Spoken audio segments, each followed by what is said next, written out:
Assalamualaikum warahmatullahi wabarakatuh. Selamat pagi, salam sejahtera untuk kita semua. Salam rahayu, salam untuk saudaraku semua yang ada di dalam maupun yang di luar negeri. Semoga damai selalu dan yang sakit mudah-mudahan cepat sembuh. Serta yang bekerja mendapatkan rezeki yang berkah. Amin. Gibran yang sampai saat ini masih jadi bahan pembicaraan. Diam-diam menghanyutkan. Sosok wali kota Solo ini terlihat sebagai sosok pemuda yang kalem, tenang, tidak banyak ngomong, gaya komunikasinya cukup unik, tidak terlalu banyak bicara. Bila bicara cenderung pendek dan seperlunya. Hobinya cenderung guyon, tidak selalu serius dalam beberapa hal.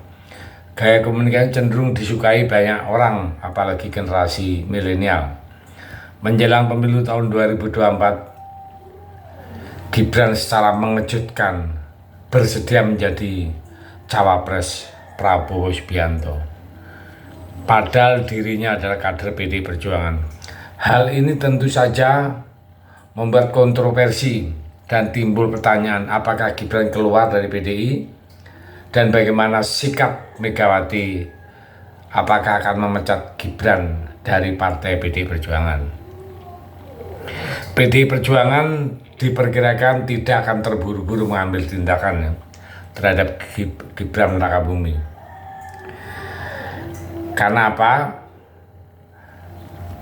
Karena situasi ini, situasi yang sangat riskan sekali.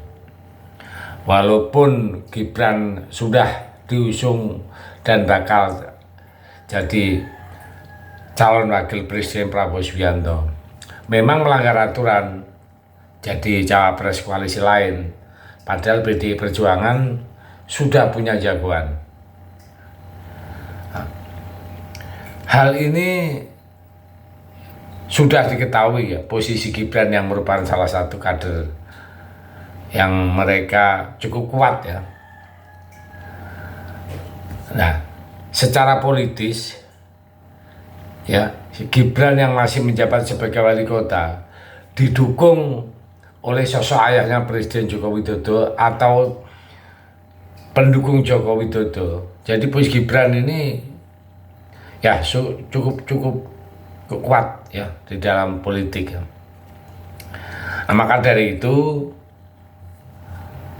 walaupun Gibran sudah gabung dengan koalisi Maju, sampai ini PDI belum mengambil tindakan. Ya.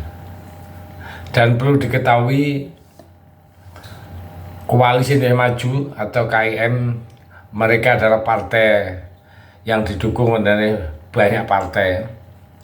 Gerindra, Golkar, PAN, PBB, Partai Gelora, Prima, Partai Demokrat, ditambah lagi PSI yang baru saja mendeklarasikan diri bergabung dengan Prabowo.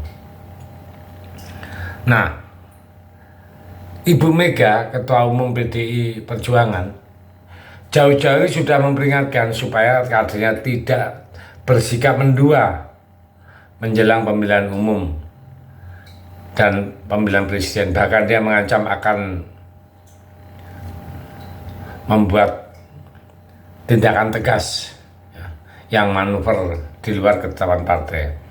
Nah, dalam menghadapi pemilu dan pilpres, jika Megawati memecat Gibran dari keanggotaan PDI, maka dikhawatirkan dianggap membuka front perselisihan dengan Presiden Joko Widodo. Karena jika itu dilakukan, maka tak terelakkan konflik terbuka antara istana dengan PDI Perjuangan, perang terbuka.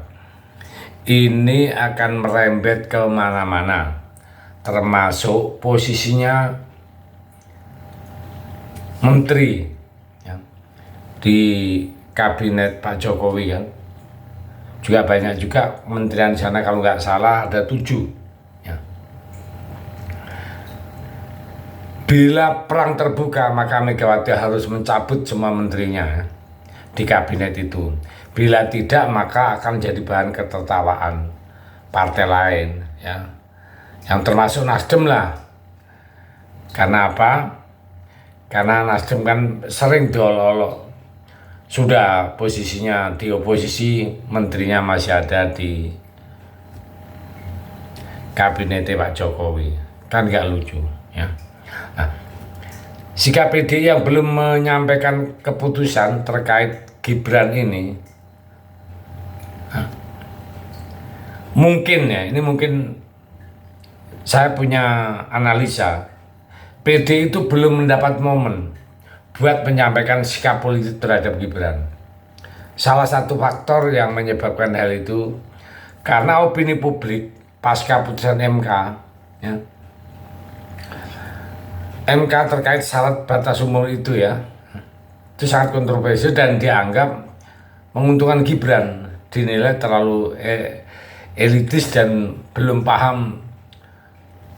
dipahami semuanya oleh masyarakat luas, sehingga untuk melawan istana, energi PDI belum cukup solid.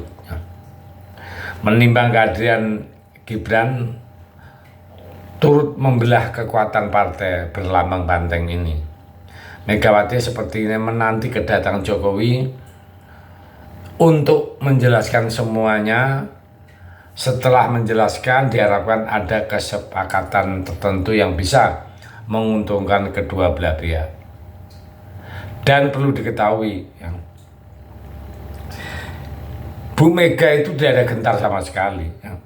Tidak ada rasa was-was atau takut, tidak ada. Alasannya gampang. Kita tahu, ya, yang generasi udah umur, ya, seperti generasi saya ini, tahu persis. Zaman Soeharto itu satu-satunya orang, ya, berani menentang rezim Soeharto. Karena apa? Karena rata-rata yang menentang itu langsung game. Bu Mega dengan lantangnya dia menentang rezim Soeharto. Dari situ saja kita sudah paham. Yang sekarang dihadapi Bu Mega menurut saya, ya, biasa-biasa saja. Itu dinamika politik. Makanya PDI sampai detik ini tenang, kalem, nggak ada apa-apa. Jadi saya juga termasuk apresiasi lah dengan adanya PDI Perjuangan yang tenang ini. Kenapa? Karena kalau PDI bereaksi akan gaduh, ini bisa jadi chaos. Nah, itu kan tidak menguntungkan PDI dan masyarakat Indonesia. Dan satu hal lagi, tipe masyarakat Indonesia mana yang dijolimi, itulah akan mendapat dukungan masyarakat, ya. Saya pikir itu mudah-mudahan Bu Mega, PDI Perjuangan, Mas Ganjar mendapat dukungan yang sangat besar dari masyarakat karena memang sudah terang-terangan dijolimi, ya. Saya doakan mudah-mudahan Mas Ganjar jadi presiden. Bismillah. Terima kasih. Merdeka.